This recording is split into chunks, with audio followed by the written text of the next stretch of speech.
Thornhill. Thank you, Speaker.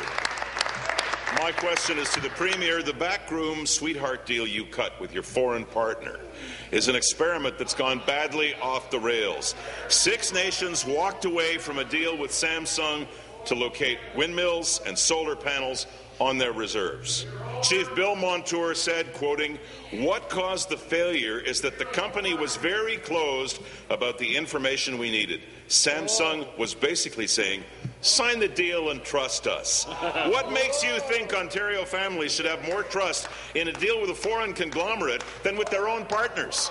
Hear, hear. Premier. The Minister of Energy. Mr. Speaker, there's no question. For some reason, that party lives in fear of foreign investment. Yeah. For some reason, that party lives in fear of reaching out to the rest of the world and building a strong, clean energy economy here in Ontario. I'm going to share with you, Mr. Speaker, what... Minister. Member from Simcoe Grey, member from Durham, please come to order.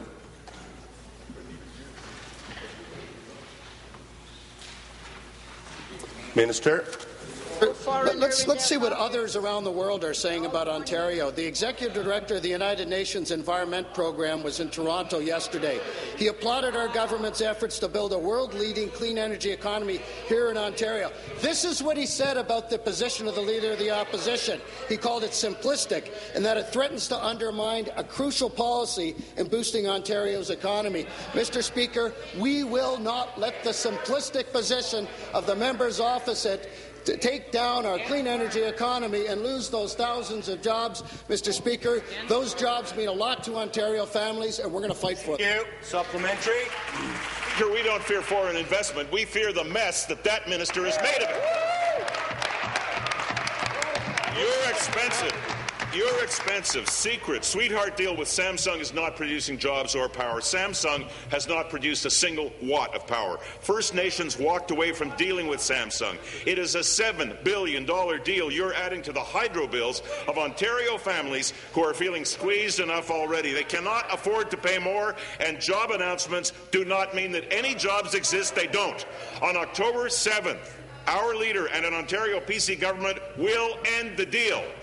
We will restore competition. We will procure renewable energy at prices Ontario families can afford to pay. How did you get to be so out of touch that you continue to pursue energy at prices Ontario families cannot afford? Hear, hear.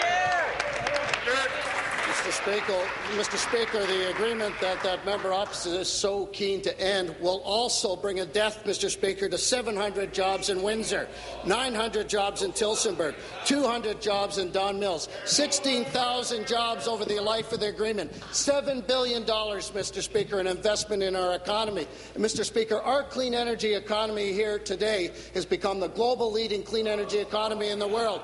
Mr. Speaker, it's not always easy. It does take effort. It takes political courage. It takes fortitude. That's something that the party opposite obviously does not possess. But, Mr. Speaker, with the vision of this Premier, with the fortitude and courage of this party here in office today, we will build those clean energy projects. We will create those clean energy jobs. We will make Ontario the clean energy powerhouse, Mr. Speaker, of the world. And, Mr. Speaker, we will fight for those jobs, and we will fight.